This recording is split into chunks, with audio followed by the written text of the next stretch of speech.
Okay, so I'll get started. Good afternoon, everyone. My name's Alison Barrett. I think you probably know, but I'm the head of English partnerships for the British Council here in India. I've been in India almost for 15 years now. I've lived in Chennai and I've lived in Delhi. So I've been here quite a while, but I still find I'm learning things about India every single day, even despite being here that long.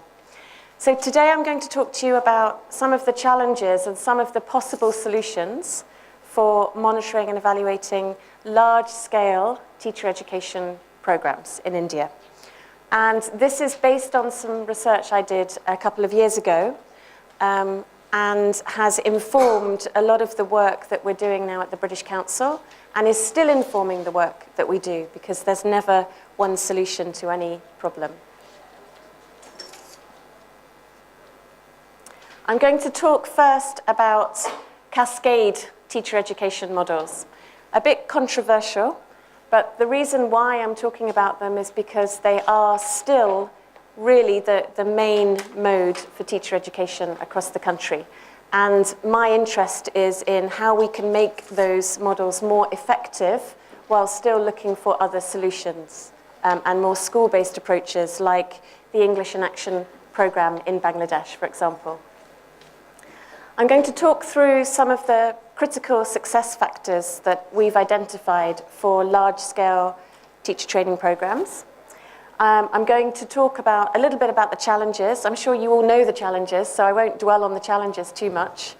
And I'll try and come to the British Council's solution quite quickly, a solution that we are trying to implement in some of our projects at the moment. I don't have time to go into the nitty-gritty of the research that I did, but if you're interested in that and you want to know the methodology and all the details, then do come and talk to me and I can share that with you afterwards. You must all be familiar with this Cascade Model. Yeah? How many of you familiar? Hands up? Yeah, most people. So this is a very typical model, a model that was shared with us by one of the state governments we've worked with. And you can see it has 5 state-level experts at the top who train 60 master trainers or key resource persons at the district level, who then train trainers at the block level, who then train at the cluster level, who then train the teachers. So a very long cascade model there. We all know that there are many risks and many issues with cascade models. I'd like you just to think for a couple of minutes. I'm not going to do all the work today. So for a couple of minutes, in your experience, what concerns or what successes, possibly, have you had with cascade models? So if you could just introduce yourself to the person next to you or behind you, and just spend a couple of minutes thinking about some of your concerns. And then I'd like to ask you to share some of those with us. Just 2 or 3 minutes, please. Thank you. Okay, can I stop you there? Okay, thank you. I think from the growing buzz in the room, I think it's quite clear that we all have many concerns about this particular model. But as I said earlier, I don't see any sign of there being a change in the model in the near future. I know that state governments are grappling with this issue of how do you reach out to hundreds of thousands of teachers in one state alone. In Maharashtra, for example, they have 280,000 English teachers in the state, and that's just in the government sector. They have another 190,000 teachers in the private sector. So how do you reach out to such large numbers? And so, as I said, my concern is about trying to support our partners in delivering a training program through this model in the most effective way they can, while at the same time searching for alternatives and other solutions. I'm going to ask you in a moment to see if you recognize anything here. These are concerns that are written in 2 of the largest policy documents in India. Did you recognize anything? Have a read and see if any of your concerns are similar. So you talked earlier, you may have arrived a little late, but you talked earlier about your concerns about Cascade programs. And I was wondering if your concerns are similar to the concerns presented in the policy documents. Yeah. Say that keep element, follow-up of this kind, monitoring and follow-up. Yes. I think that's the Monitoring and follow-up, yeah. Okay. So we all have concerns, but we all have a responsibility to try and address them and try and improve the situation somehow while searching for solutions and alternatives. I'd like to introduce two potential frameworks, frameworks that I use to categorize the findings from the research that I did. And these won't be unfamiliar to you, but they were inspired by Carolyn Conway's work around looking at how you evaluate change in textbook designs in countries in East Asia. So Fullen suggests that there's a three-stage approach to managing any kind of change program. And what Cascades are trying to do is change classroom practice in order to improve student learning. I mean, that's ultimately, I think you'd all agree, that the aim of the programs. So he recommends a three-stage model to change, looking at initiation through to implementation and institutionalization. What does he mean by those terms? Well, initiation is the first part of the process where you actually engage with the stakeholders, you understand their needs, and you identify the possible processes that you need to follow in order to design your project effectively or your program effectively. The implementation is the actual rollout of that through the schools, through the training programs. And the institutionalization is when the rollout becomes part of routine practice. It's embedded in the system, it's there to stay. It's not going anywhere.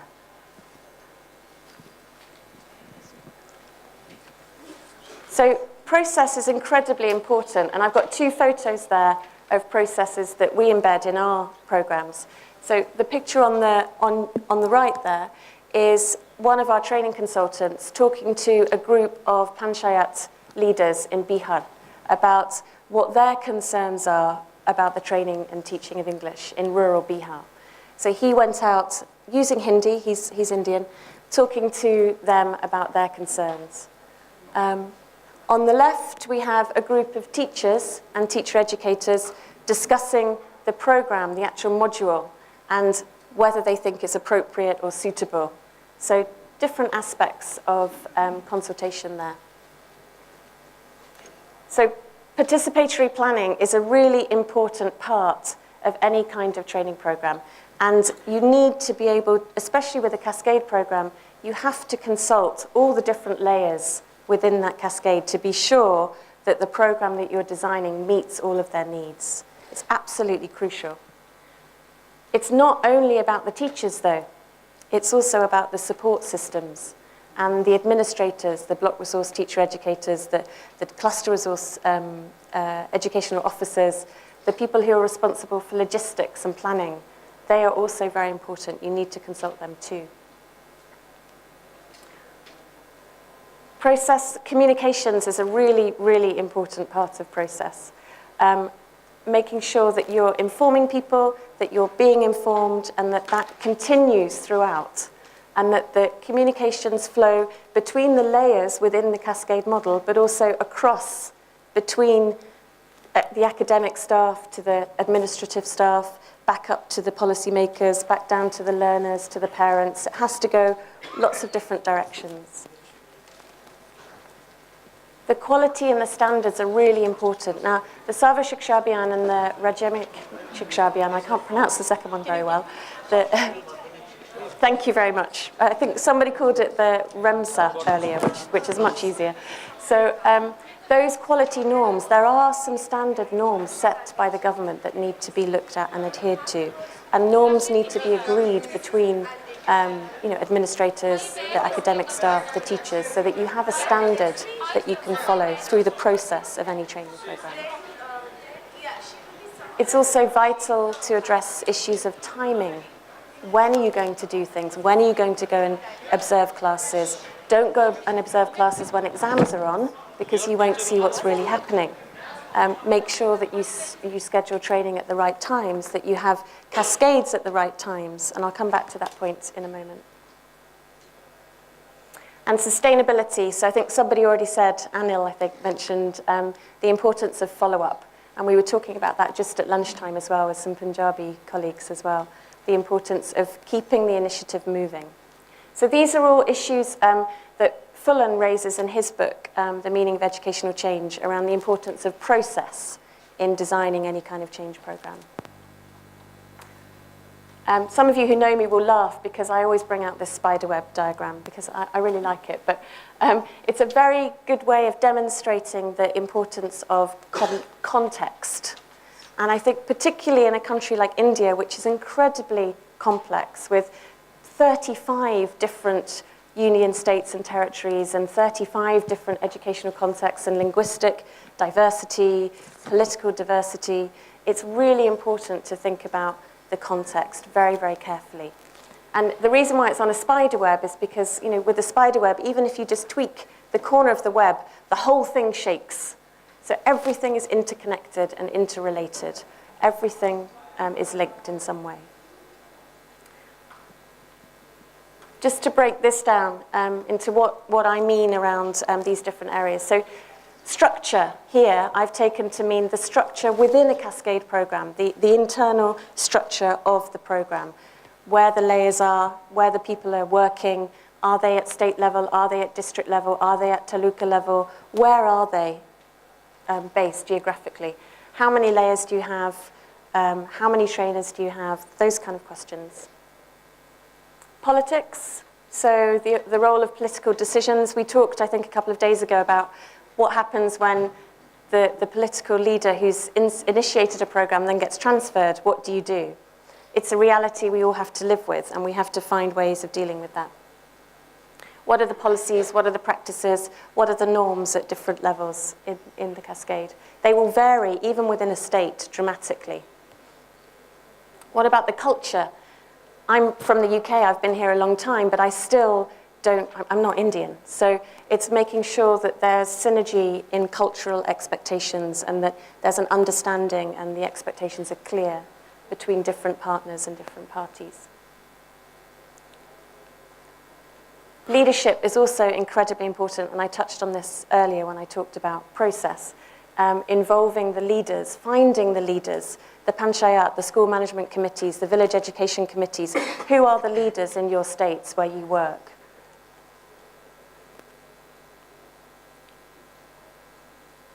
Then it's thinking about the actual training program itself. How relevant is it for your context, for your classrooms, for your students, for your learners, for your parents' expectations? All of those questions need to be addressed, and they're all very, very important. Teachers' lives, and Rod talked about this a bit this morning on the CPD panel. Teachers may not be ready for change. So your program might be the most fantastic thing on earth, but the teacher's not ready for it. So you have to assess where your teachers are in their personal and their professional lives and try and understand their concerns. We had a situation once in Tamil Nadu with a teacher who just had a baby, and the SSA in Tamil Nadu arranged for the baby to come to the training program and for a creche for her to be looked after. I mean, really fantastic forward thinking, I thought, there. And finally, the learning itself, the teacher learning. And I've put this under context because I think it's the importance of the learning in relation to the context within which the teacher's working. How relevant it is, how easy it is for her or him to implement. So that's the kind of framework that I used. And I sent out survey questionnaires across the country and received around 121 responses.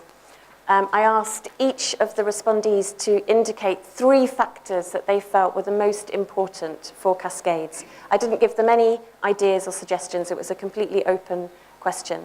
And then I analysed those responses using that framework to try and identify which ones they thought were more or less important to them in their situation.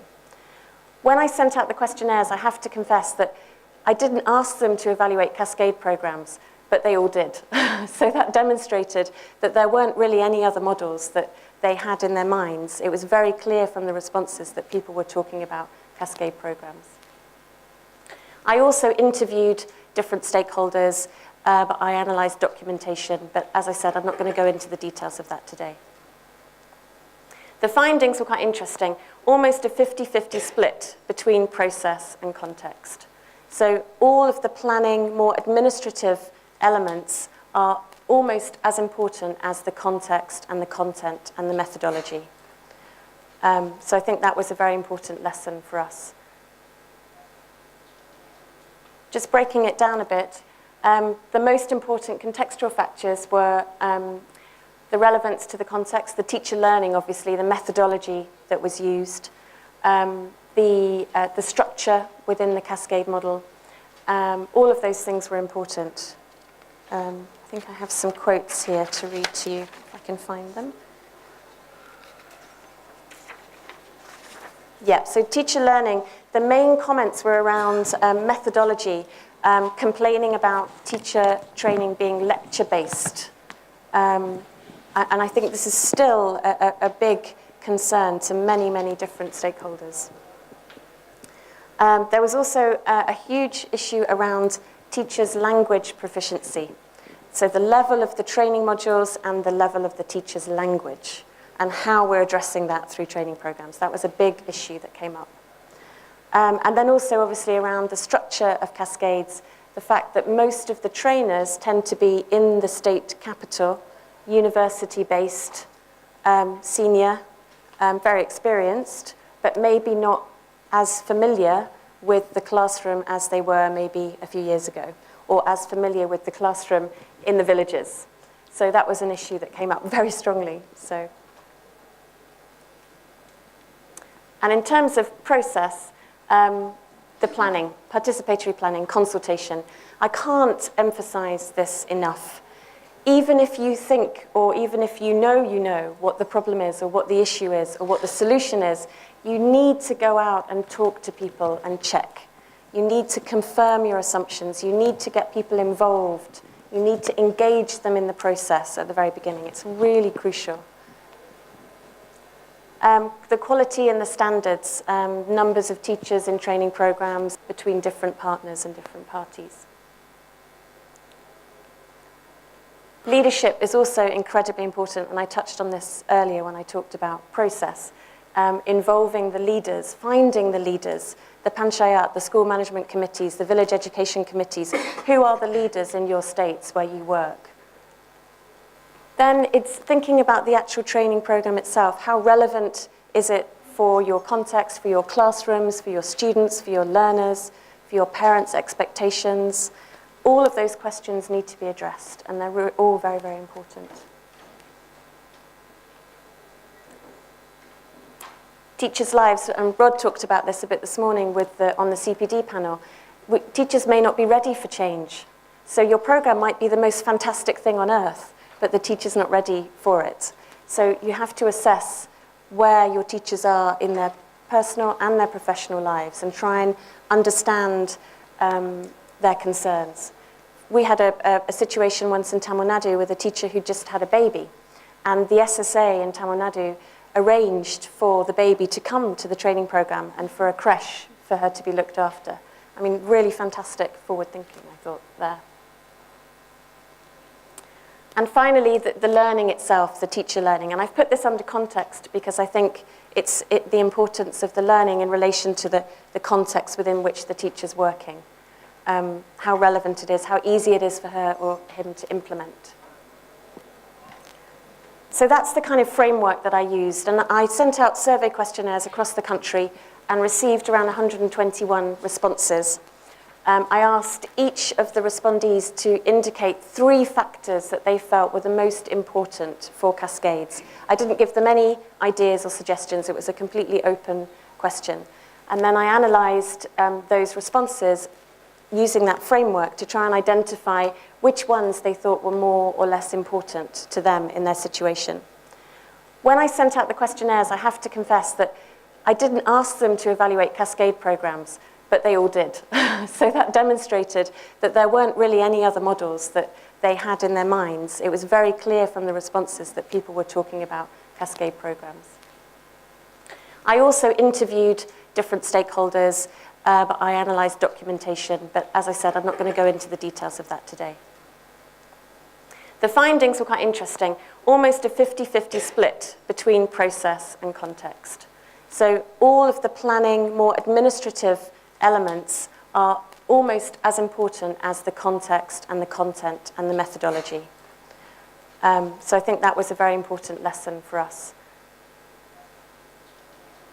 Just breaking it down a bit, the most important contextual factors were the relevance to the context, the teacher learning, obviously, the methodology that was used, the structure within the Cascade model. All of those things were important. I think I have some quotes here to read to you, if I can find them. Yeah, so teacher learning, the main comments were around methodology, complaining about teacher training being lecture-based. And I think this is still a big concern to many, many different stakeholders. There was also a huge issue around teachers' language proficiency. So the level of the training modules and the level of the teacher's language, and how we're addressing that through training programs. That was a big issue that came up. And then also, obviously, around the structure of Cascades, the fact that most of the trainers tend to be in the state capital, university-based, senior, very experienced, but maybe not as familiar with the classroom as they were maybe a few years ago, or as familiar with the classroom in the villages. So that was an issue that came up very strongly. And in terms of process, the planning, participatory planning, consultation, I can't emphasize this enough.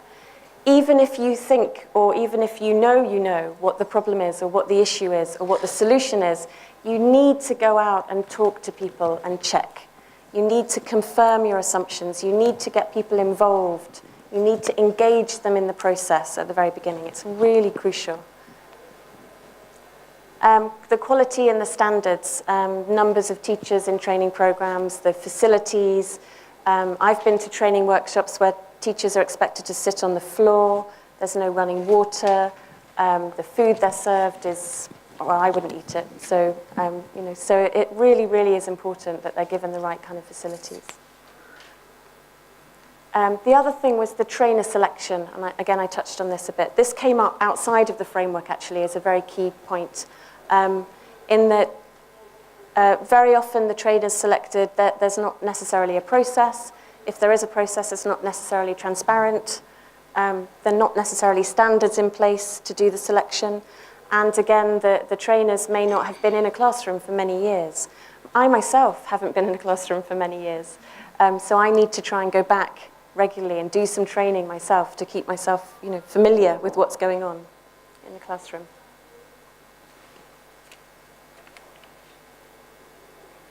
So a number of challenges you can see emerge.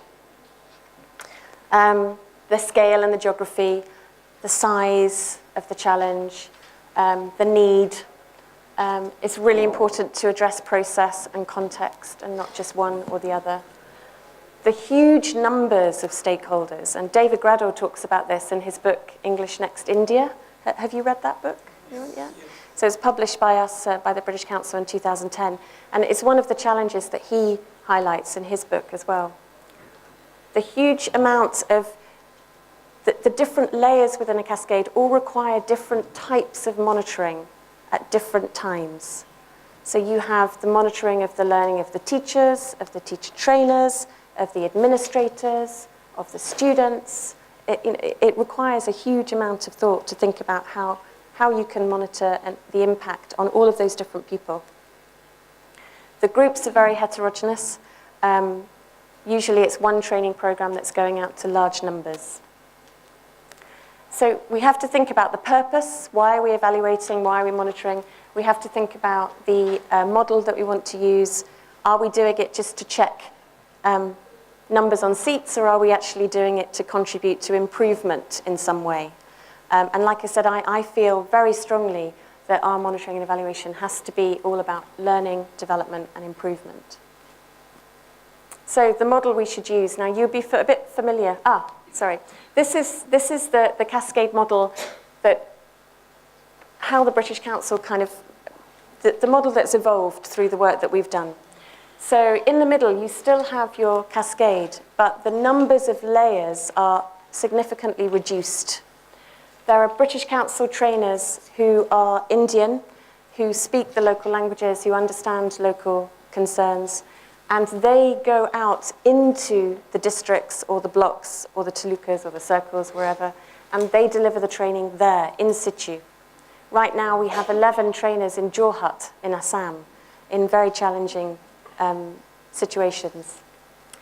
So they train not only master trainers or teacher educators, but also the principals, in some cases also the block resource educational officers as well.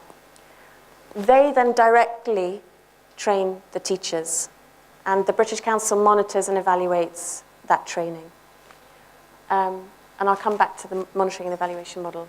On the left-hand side, in the dark blue here, you'll see these are training programs that we've included for the administrators. So training on how to improve and how to actually plan, monitor, and evaluate. So capacity building. We've just launched this course in India recently. We've been working for a number of years on a planning guide, which documents ideas of how you can actually plan, manage, and deliver a training program more effectively. And that's for the administrators to use as a kind of handbook. And it's based on the work of Martin Waddell from Leeds University. So it's taking that work and extending it, and we've been working with him on that. We also have a framework for continuing professional development. So we try and situate the needs of the teachers on that framework, so we can ensure that the programs that we are administering are relevant to the teachers at different stages of their development. It's challenging for huge numbers, but that's what we aim to do. On the right-hand side, these are things that we add into the training programs. So we film the teachers in the classrooms teaching and integrate those films into the training programs. We include radio programs where we can. We're about to launch a radio program in Bihar, which is really just to kind of addressing the problem of follow-up. So after a face-to-face program, the teachers listen to a radio program addressing the issues that they've been talking about on their training.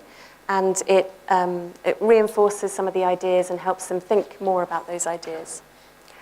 We also look at mapping some of our resources to the local curriculum, and that work is going on now in Bihar and Maharashtra, mapping our resources onto their local curricular frameworks. And finally, we have newsletters and magazines that we try and distribute through government channels. And then here, in some cases, in Bihar, we're doing this at the moment, some advocacy campaigns raising awareness of the importance of English for the parents, for the wider community, so that the atmosphere is more supportive of any kind of change in teaching practice. So coming to how we evaluate, it's interesting that the research that I did a couple of years ago, at the same time, Alan Mackenzie was doing similar research work in East Asia. And at the same time, colleagues of mine in London were doing similar research work. And we all identified the same model, which I think, Kirkpatrick's model is challenging. But I think it's interesting that three of us, and I'm sure many other colleagues also did the same that I'm unaware of. So the model, you've heard it already in the conference, so I won't go over it in too much detail. But first of all, the first level is around establishing the reactions of the training program, and reactions not only of the teachers and the teacher educators, but the administrators, the parents, etc., etc. Then it's looking at the learning.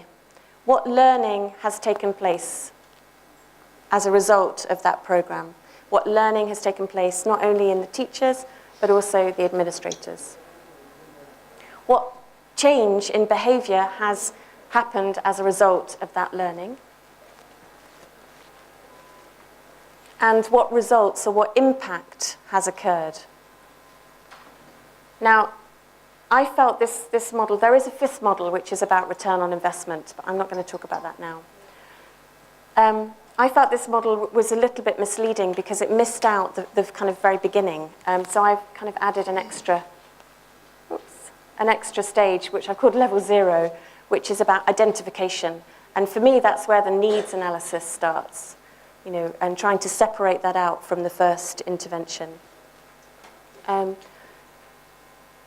also put it on a circle, a bit like Fullen's model, to identify, to show how important it is for there to be movement between the different phases. If learning doesn't happen, you go back to engaging them. If learning happens, you can move on to action. If action doesn't happen, why not? What happened with the learning? Was it because they misunderstood? Was it because the principal said, no, you can't do that in your classroom? Was it because the parents didn't want them to do it? Why? What happened? And so mapping this onto Fullen's process, roughly, I think it kind of goes like this. So identifying needs at the first phase, then implementation is where you're checking the learning, the behavior, the reactions, and then your institutionalization is should be where you get your impact, your results. So just going through these in a bit more detail. How am I doing for time? Context and process. These are some of the questions adapted from Kirkpatrick that you can ask at the very, very beginning of any kind of process to try and help you identify what is it that you want to change. And you need to think about, or I found in my experience it's helpful to think about these questions from the perspectives of teacher learning, of communications, of all of those different elements, because they are all so critical to the success of any program. So you can't just look at one thing in isolation. So what is the result that you want? Start at the end, as we've been hearing over the last 2 days. What kind of skills, belief, knowledge, behaviors are going to help you achieve those results? Where are you now? Where's the gap? How can you identify that gap? And then what kind of inputs do you need to plug those gaps at all the different levels? Context and process. Who needs to change? Who needs to be involved? Who needs to be brought in on board from the very beginning? And what are the potential barriers to some of these changes taking place? And they all need to be identified right at the very, very beginning. Can I ask you to just spend a couple of minutes just thinking about these? And in relation to your context, can you just describe some of the answers to some of these questions, just in general terms? Just think about how useful these questions are for you in your context. So just a couple of minutes together, if you could just think about it. I think together is fine. They don't have to do it. Yeah. Yeah. Yeah. Okay, did you find those questions useful? Yeah, I'm sorry to stop you, I'm sure, you know. Any comments anyone would like to make at this point about this stage of the process? There'll be time for questions at the end, so if you've got questions burning, then just scribble them down. The way that we try and identify some of the answers to these questions is through doing a needs analysis or a baseline study, well, both usually. So going out into the field, into classrooms, conducting questionnaires, observing classes, doing distributed questionnaires, conducting focus groups, talking to people and understanding answers to these questions. And it's important for us at the British Council to know the answers to these questions. Even if our partners know the answers, we need to know them too. And we need to know them firsthand so we can help support any kind of change. Otherwise, we only really vaguely understand it. It's not a comprehensive program. We usually do language assessments. We understand the actual language levels of the teachers, of the learners, when we go out into the field. So we do a voice assessment test using a mobile phone where we call up teachers and we talk to them about their needs, about their concerns, but at the same time we're able to assess their oral ability. That's done anonymously. We don't share names with anyone. It's just to give us an idea of what the levels are out in the field. We also look at documents, the curriculum, the syllabus, the books, etc., etc. So once we've identified the needs, then we're able to think about setting the outcomes. And how do we do that? We set the outcomes at different levels. So we identify the key stakeholders that we feel are critical to the success of the program. And we identify what outcomes we want to see at the end of the program in those different stakeholders. So in terms of the teacher, educators, or trainers, what are the crucial things that need to happen at the end of the program? What are the legacy outcomes, the impact outcomes? And we identify those on a sheet using a process called outcome mapping, which was developed by the International Development Research Centre, a Canadian organisation. But it's not an unfamiliar process. It's just like planning a lesson, basically. When you go into a classroom, you know that you have certain results you want to achieve by the end of the lesson. Same thing with a project. At the end of the project, you should have a clear idea of what you want to have achieved by the end of the project. So it's quite a familiar process to us, I think, as educators. Similarly for the teachers, for the learners, for the principals, for all those key people. Once you've identified the outcome, you then need to be able to describe what that outcome looks like in practice. If you say the outcome should be that teachers are using communicative methodology in their classrooms, what does that mean? How are you going to unpack that and describe it? And when you go into a classroom, how are you going to evaluate that? How do you know that that has happened? My idea of what communicative language teaching is might be very different to yours. So we need to have some kind of descriptor or standardization process that enables us to assess what that outcome means. It helps us also to be realistic. If you start to describe the behavior that you want to see, then you can think about the current situation and you can say, no, currently 96% of teachers in a particular state are using a local language to teach English. Now, you can't then say that after a 10-day program, 100% of them will use English. It's not realistic. So you need to kind of rethink and say, okay, right, let's try and break this down and think about what's realistic. Maybe it's realistic that 20% of them will, 70% of them might not. So you need to identify then how, what the outcome should be for those 70%. So breaking it down in this way, what do you expect to see? What's the absolute minimum standard? What do you hope to see? And what would you love to see? What's your kind of ideal scenario? What's your vision? And how can you move towards that vision? So once the program starts, then you need to assess the reaction to the program. And I think this quote is an interesting one because Kirkpatrick says that although a positive reaction, it doesn't mean necessarily that learning's taken place, but a negative reaction means that it probably hasn't. So the challenge we face here sometimes is that it's quite rare for teachers to give negative feedback. So we have to try and create a situation where teachers feel comfortable sharing their feedback honestly. So we try and do that through anonymous questionnaires, etc. We ask for satisfaction in terms of the relevance, the content, the methodology, the trainer. Again, all of those aspects that we identified at the beginning as being critical to the success of a program. So on all of those different parameters, we're looking at learning and improvement. We do data collection here through survey questionnaires again. We do observations, we talk to teachers. But the main form of judging a reaction is the kind of happy sheet that we give out at the end of a program. We then come to the learning. So maybe 2 to 3 months after the first program, what kind of learning has taken place? Has the right kind of learning taken place? Have the learning outcomes that you've identified at the beginning of the process been achieved? Has the context enabled that learning to happen? Also, that's really important. And again, we do that through assessments, in some cases through assignments, through portfolios, and also through self-assessment questionnaires. Particularly at scale, self-assessment has to be included.